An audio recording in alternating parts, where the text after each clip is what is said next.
Are you ready to fulfill the responsibility? Then go for marriage. Otherwise, don't go for marriage.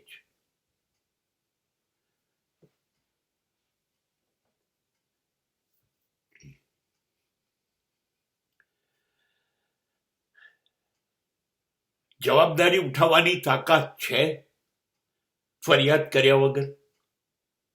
જીવનભર, પહેલા દિવસથી છેલ્લા દિવસ સુધી છે? હા, તો લગ્ન કરો,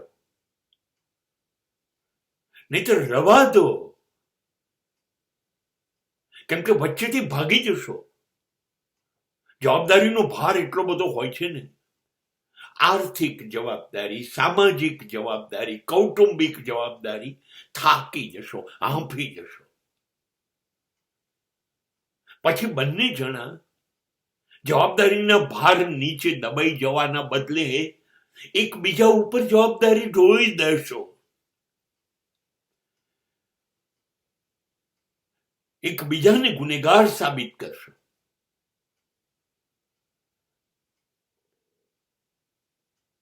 બે જણે ભેગા થઈને જવાબદારી ઉઠાવવાની છે. એ નહીં થાય. બંને જણા એવું સમજશે, હું વધુ જવાબદારી ઉઠાવી રહ્યો છું કે ઉઠાવી રહી છું. અને તું જલસા કરે છે, હું સહન કરું.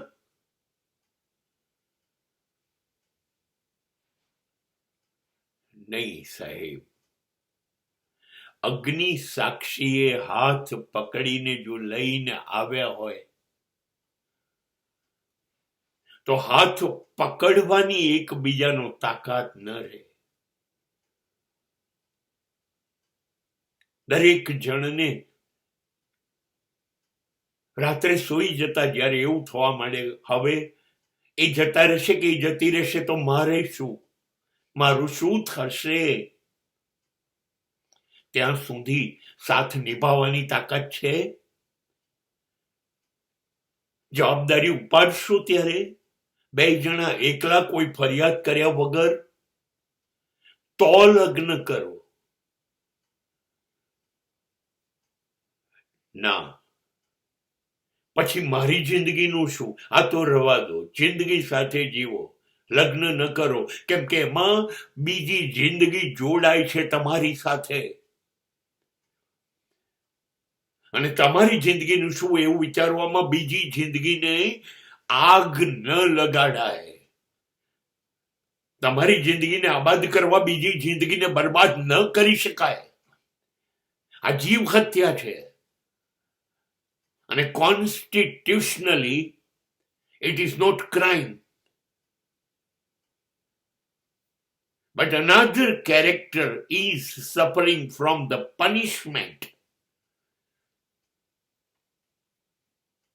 જો તમને તમારો સ્વાર્થ, તમારું સુખ, તમારી અયાશી, તમારી મોજશોખ દેખાતી હોય તો એને ભોગવો, લગ્ન ન કરો.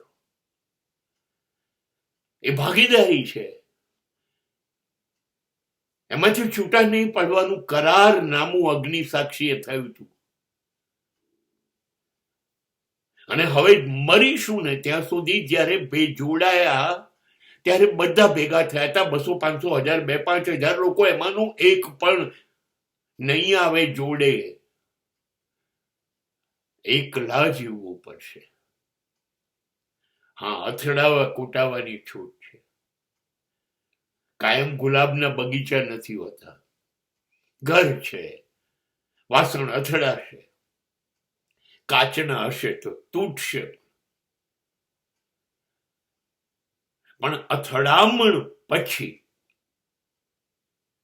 પણ પાછા કોફી પીતા પીતા, ઇવનિંગ વોક કે મોર્નિંગ વોક કરતા કરતા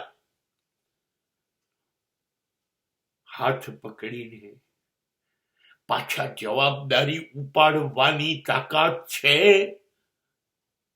તો જોડાઓ. તો જોડાઓ,